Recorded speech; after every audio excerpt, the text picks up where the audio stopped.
Well, good morning and welcome to this week's Breakfast with Mike. And this week we're going to talk about the tipping point for both buyers and sellers. And what I mean by tipping point is every buyer or seller goes through a period where all of a sudden it's, I'm all in. I'm going to do whatever it takes now to either buy and or sell. They all reach it. Everybody has a starting point. They drive by a house. Ooh, that looks nice. If that ever comes on the market, I'll move. One of those kind of things. There's four girls in the house and there's only one bath and they all go to work at the same time. And so now we got to find a house that's got three baths or four. Everybody has a moment that gets them started. But what we miss a lot of times is that point where they decide to go all in. Now, I had a deja vu moment this week, and it went something like this. It was easier for me to close more than 50 deals than it was when I was only closing 5 or 6. It was easier. I've heard other top producers say the same thing. It's easier to close 100 deals than it is to close a dozen. And when you sit there and you say, how is that possible? Well, it is possible, and it's highly likely. And the reason is kind of simple. I'm almost embarrassed to share it with you because it's kind of simple. Now, you've heard me say before, simple doesn't mean easy. But the simple part of working people and closing 50 deals or 100 deals or whatever it is that you really set a goal for, the simple part of this is you got to work people who need to move. Now, we all know that, right? That's not all that difficult. But what's difficult is even when they need to move, of how do we get them to that tipping point? How do we get them to the point where now they're all in? We've all worked people that have said they're motivated. We've all worked people that we think, based on what they've said to us, that they're motivated. I've heard many students say this to me. Oh, yeah, no, these guys are motivated. They need to move. And then they don't. With most students, on a pretty much every other month basis, we go through the people they're working and we rate them on a scale of 1 to 5. 5 being, I got to move tomorrow. You would be amazed at how many people tell me how many 5s they're working. And then when I start questioning them, they realize, no, they're not a 5. Probably not even a 4. And then there are others that are more like a 2. And then all of a sudden, that 2, they start telling me, I just put this deal together and I put it together with somebody. You'd be surprised.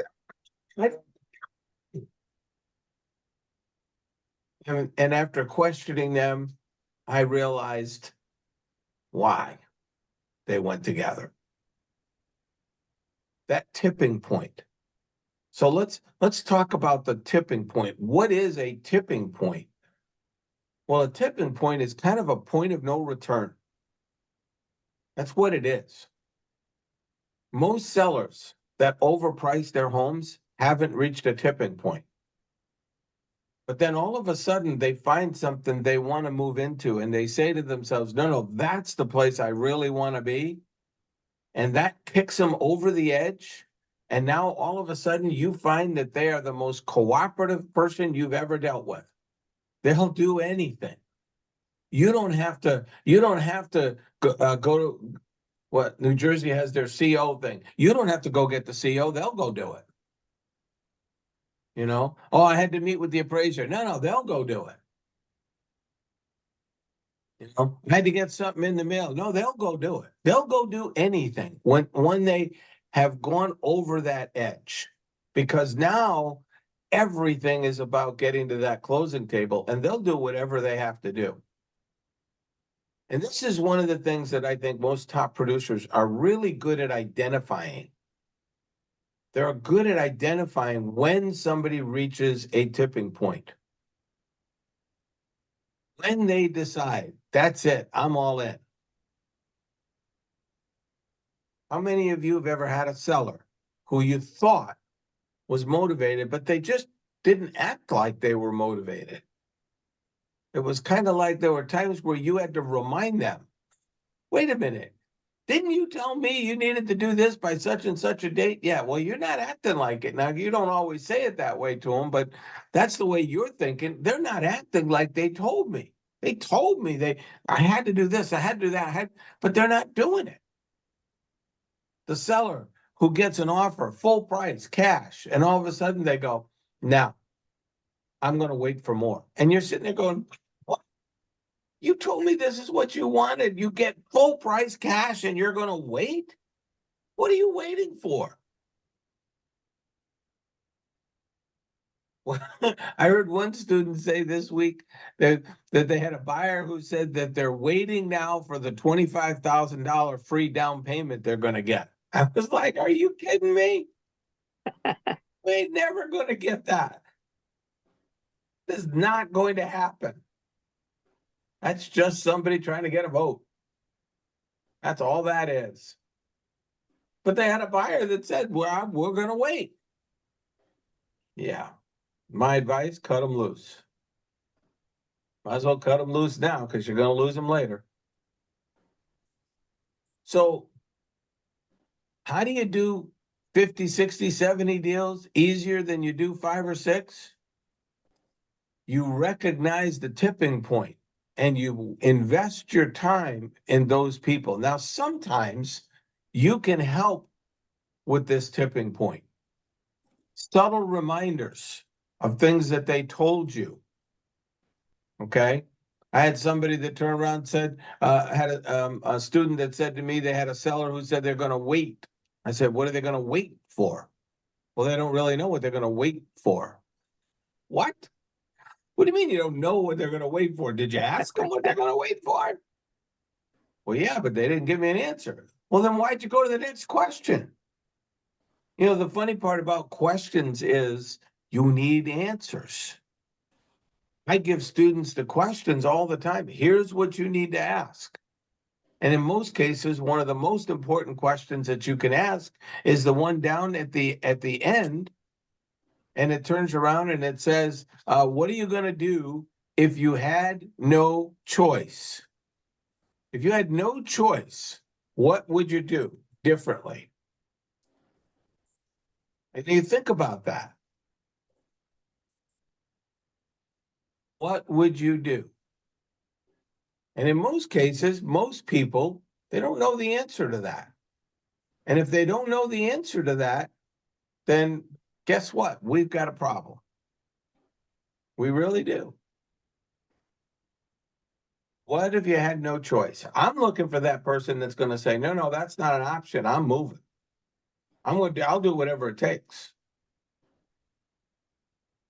And those people don't climb along all the time, and they don't pop into your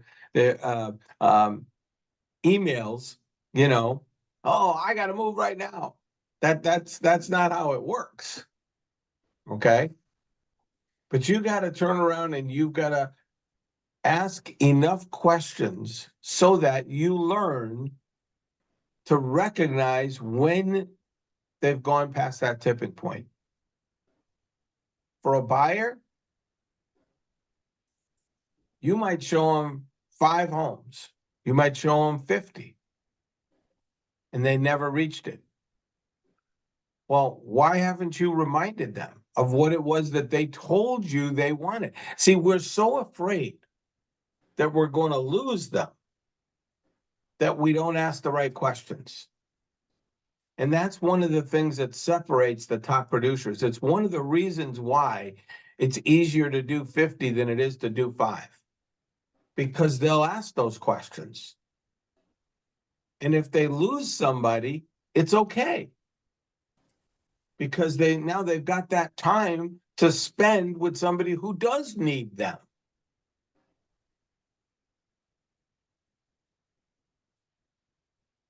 Zig Ziglar says you can have anything in life you want if you just help enough other people get what they want. Well, why aren't you trying to help them get what they want? Well, I am. No, you're not. Because you never remind them. You're so afraid of losing them that you don't remind them. And if you don't remind them, you might go right past that tipping point and never see it.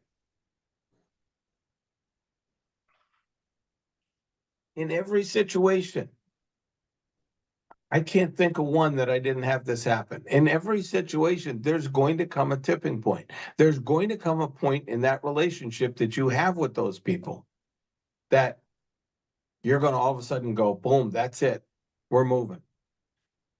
And you know what one of the biggest problems in today's real estate business is that hurts us from recognizing the tipping point? One of the biggest culprits is Zillow.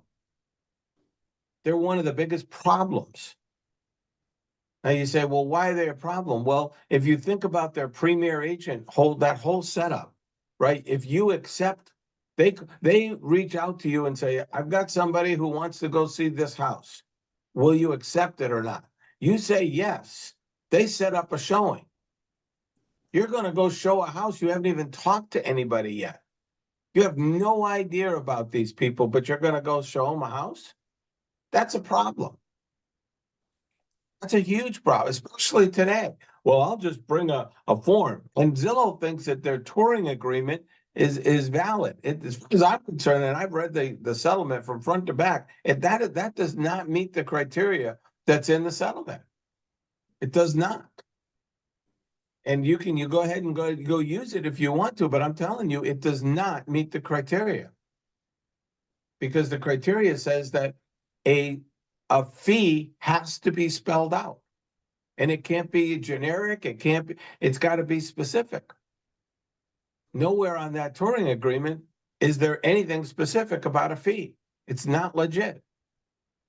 But this is how, Zillow is attacking this. And I know some of you you're hurting for business, and so you grab that stuff. I'm telling you, that's going to cause more problems than it is anything else.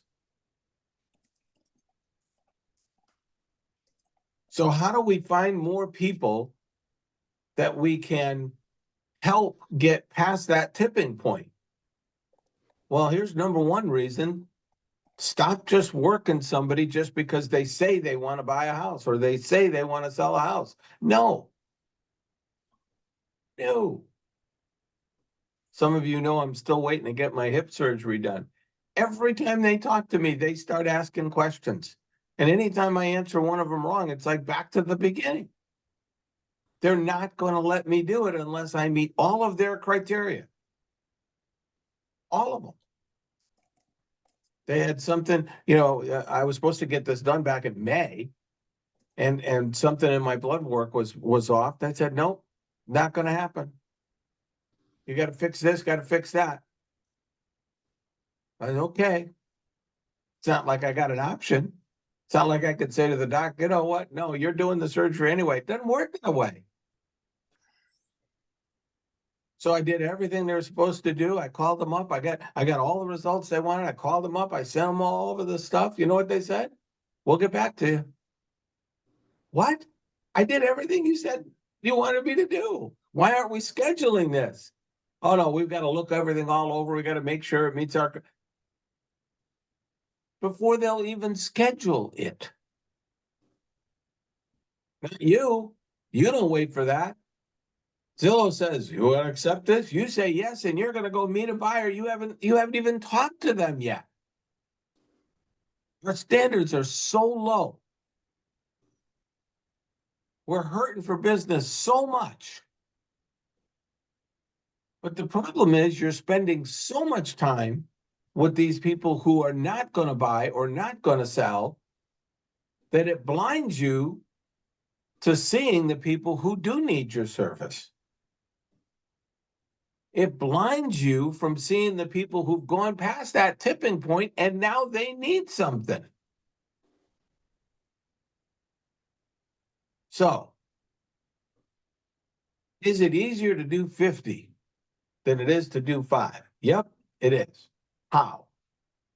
Because you stop working the ones and twos and you start working the people who have an opportunity to have that tipping point, because once they're all in, and most of you have experienced this at one point or another, when somebody goes all in, their whole demeanor changes. Everything about what they're doing changes. All of a sudden, everything is a priority. I got mad at the people at the surgeon's office because they wouldn't call me back like within a couple hours. I was trying to get an answer and they weren't calling me back. I'm not a priority to them. It's a priority to me. I got a knife in my hip. That's how it feels. But it's not to them. Not until I've jumped through all their hoops. There's got to be more of a happy medium there. How about when you get somebody that's got a knife in their hip, you you spend a little more time with them.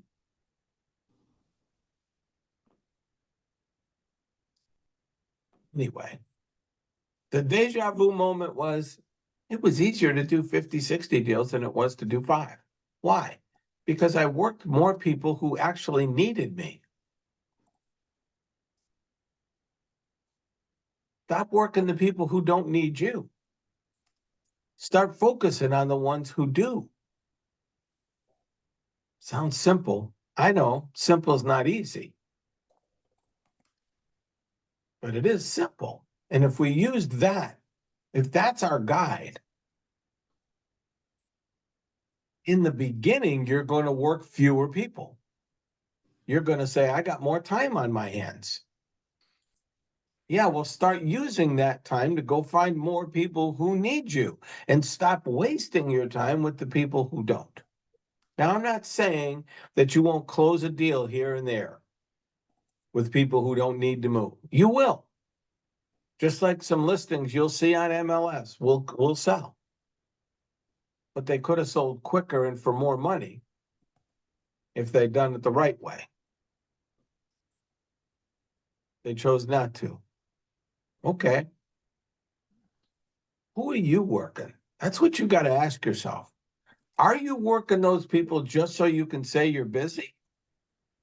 Or are you identifying people who actually need you and then helping to get them over that tipping point? Because once you get them past that, trust me, you get them past that tipping point, it's all downhill. And that's a good thing in the real estate. We want them going downhill because they're going to start doing stuff for you to make your job easier. Job's never just easy, but it can be easier. That it can be. If we start working more people who need us, that we can get over that tipping point and start working people who actually want to close, need to close. You'll make more money and you'll do it in a whole lot less time. Funny thing about top producers, they take more time off than you ever will. And they can. And they can do 10 times the deals you do. Why? Because they're working the people who need to move. They've identified those. And those people get your time.